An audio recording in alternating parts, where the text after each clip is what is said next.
Hari ini Dewan Perwakilan Rakyat mengesahkan rancangan undang-undang Kitab Undang-Undang Hukum Acara Pidana atau RUU KUHP, di mana DPR bergeming tetap mengesahkan RUU KUHP di tengah pro kontra yang muncul terhadap sejumlah pasal yang dimuat dalam RUU KUHP.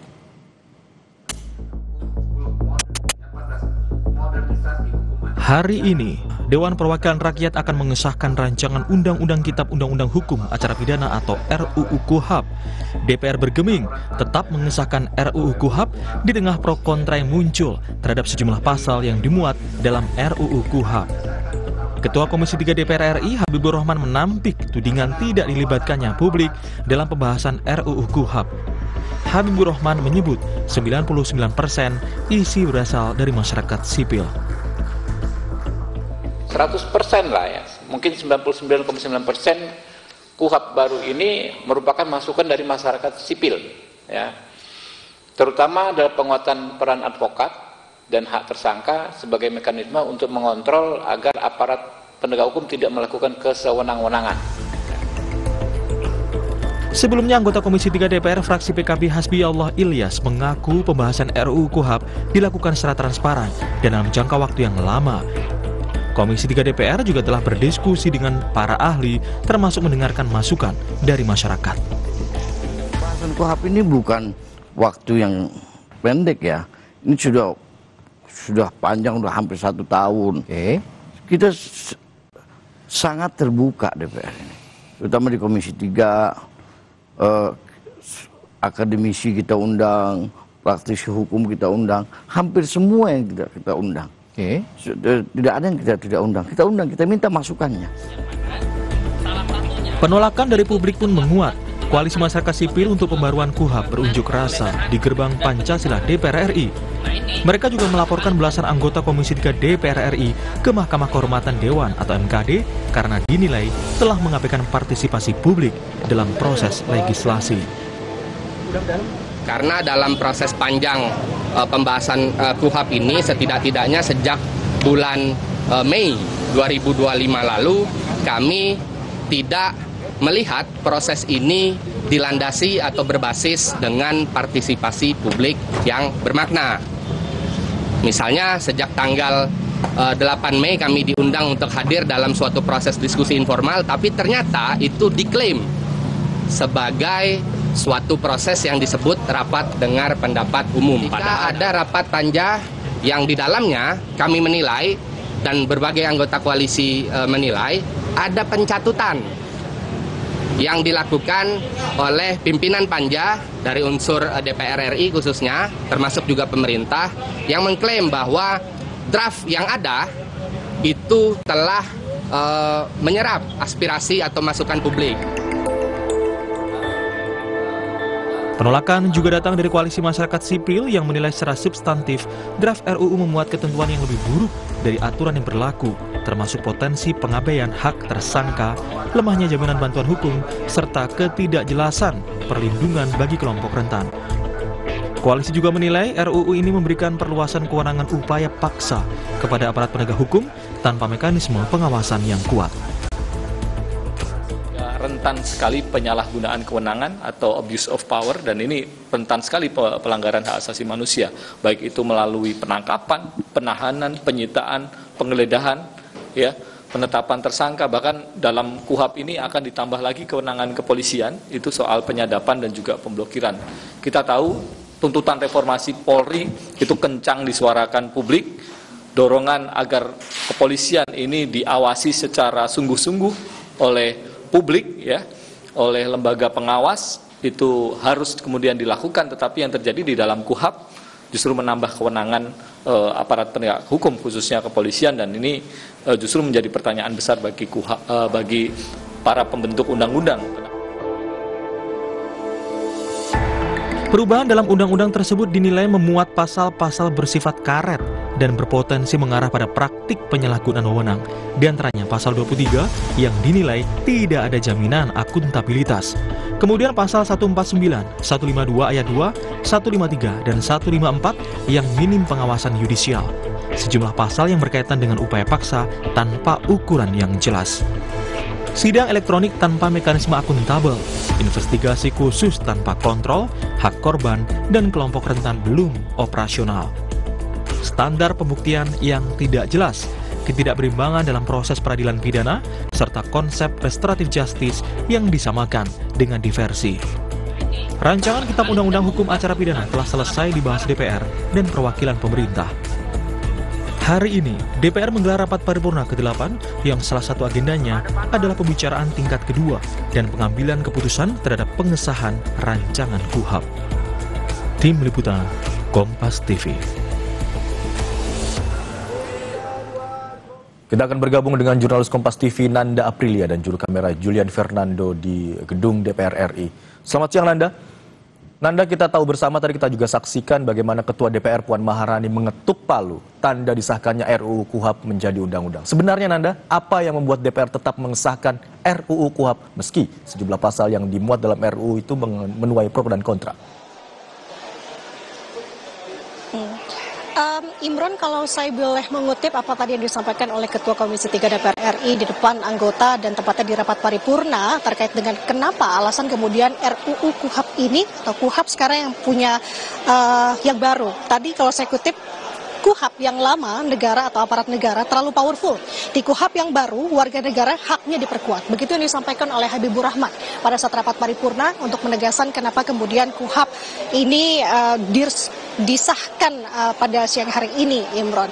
Tadi juga ada beberapa hal yang kemudian ditegaskan kembali oleh Habibur Rahman pada saat pidatonya di rapat paripurna untuk kemudian menjelaskan melalui PowerPoint-nya apa-apa saja yang kemudian diuntungkan perbandingan dari KUHP yang lama dengan KUHP yang baru. Ada beberapa poin yang tadi saya cermati. Seperti halnya terkait dengan KUHP yang baru, ini dinilai sudah mengakomodasi terhadap kelompok rentan, yang di mana RUU baru pada pasal 145 pasal 145 ayat 1 yakni adalah menjamin hak bagi penyandang disabilitas dan juga memberikan perlindungan bagi para lansia ataupun kelompok rentan. Itu juga ada yang dibahas dalam KUHP yang baru.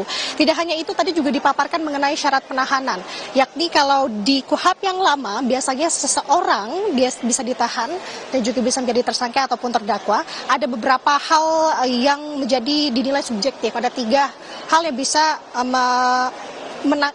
menahan seseorang, yang dimana ada tersangka atau terdakwa dinilai kabur, kemudian salah satunya adalah menghilangkan alat bukti. Sedangkan kalau di KUHP yang baru ada poin-poin penambahan yang dimana ini dinilai lebih objektif, seperti halnya tersangka seseorang bisa ditetapkan atau bisa ditahan begitu ya apabila dia dikhawatirkan menghilangkan alat bukti atau barang bukti, kemudian juga dikhawatirkan bisa menghasut saksi dan juga lain sebagainya, yang dimana ini dinilai akan semakin diperlengkap. Nah, yang jadi pertanyaannya, Imron, pengesahan RUU KUHP ini memang seiring berjalannya dibahas pembahasan KUHP, ada juga kontranya, tidak menutup kemungkinan kalau kita melihat bagaimana belakangan atau dinamika terkait dengan KUHP ini, di mana ada sejumlah dari koalisi masyarakat sipil kemudian juga mempertanyakan terkait dengan partisipatif dan juga peran publik atau masyarakat di sini dalam penyusunan KUHP. Ini juga sakin menjadi perhatian dari Komisi 3 tentunya. Kenapa saya bilang demikian? Karena tadi sebelum rapat paripurna, Imron, dari perwakilan Komisi 3 dipimpin oleh Ketua Komisi 3 Habibur Rahman, ia menyampaikan ada beberapa hal yang menjadi sorotan. Yang pertama, ia menegaskan terkait dengan belakangan ini munculnya hoax terkait dengan RUU KUHP yang baru. Kemudian tadi ia klarifikasi dengan KUHP pembanding KUHP lama dengan KUHP yang baru. Kemudian juga tadi dalam pressconnya dan juga tadi ia menyampaikan juga di rapat paripurna di depan para anggota dan juga publik tentunya terkait dengan pencatutan lembaga swadaya masyarakat dalam perancangan RUU KUHP. Nah, kalau tadi saya simak, Imron, terlebih dahulu terkait dengan poin pertama, yakni adanya hoax dalam penyusunan atau RUU KUHP yang beredar di media sosial, tadi diluruskan oleh Habibur Rahman. Yang pertama adalah RUU KUHP disahkan penyadapan alat komunikasi digital akan diperbolehkan. Begitu narasi yang beredar di media sosial. Tapi tadi ia tegaskan bahwa di KUHP yang baru sebenarnya menurut pasal 135 KUHP yang baru, hal itu tidak diatur sama sekali di KUHP yang baru.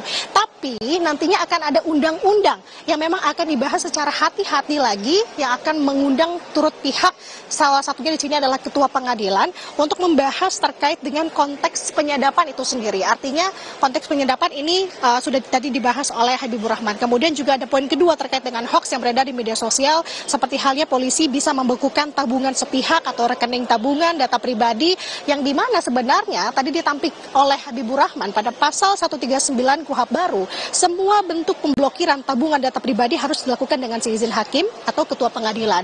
Kemudian ada dua lagi poin, yakni polisi bisa ambil HP dan juga data elektronik, di mana kalau di pasal yang baru, tepatnya di pasal 44 KUHP yang baru, semua bentuk penyitaan harus seizin dengan ketua pengadilan negeri. Dan yang terakhir adalah polisi bisa menangkap atau melarang menggeledah penahanan tanpa adanya konfirmasi tindak pidana. Ini juga ditampik dengan KUHP yang baru, tepatnya di pasal 93 dan 99 KUHP baru. Semua itu harus dilakukan hati-hati dan ada juga dua alat bukti.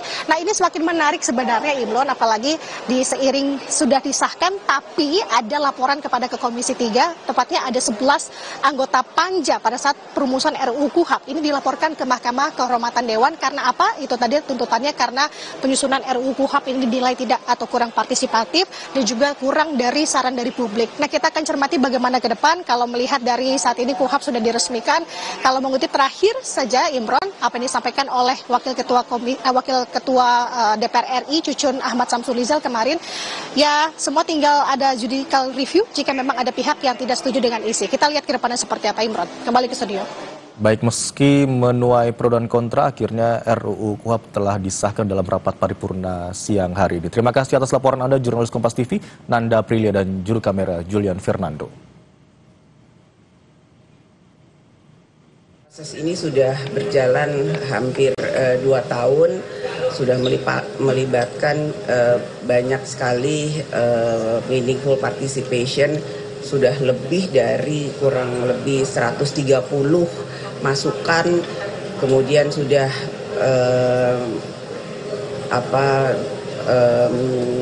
muter-muter di beberapa banyak wilayah Indonesia, Jogja, Sumatera, Sulawesi, dan lain-lain sebagainya. Kemudian sudah banyak sekali masukan terkait dengan hal ini dari tahun 2023. Dan jadi prosesnya itu sudah panjang. Kemudian undang-undang ini akan mulai berlaku nanti tanggal 2 Januari 2026. Jadi kalau kemudian kalau tidak diselesaikan dalam proses yang sudah berjalan hampir 2 tahun, tentu saja kemudian tidak bisa menyelesaikan masalah-masalah yang sudah 44 tahun undang-undang ini berlaku, dan banyak sekali hal-hal yang diperbaharui yang sudah melibatkan banyak pihak yang kemudian dalam pembaharuannya itu berpihak kepada hukum yang mengikuti zaman atau hukum-hukum atau undang-undang yang berlaku sekarang. Seperti itu yang tadi sudah dijelaskan oleh Komisi 3 dalam rapat paripurna yang baru saja disahkan. Terkait dengan laporan di MKD, kita ikuti dulu prosesnya seperti apa. Nanti tentu saja laporan dari MKD akan berproses dan dilaporkan kepada pimpinan.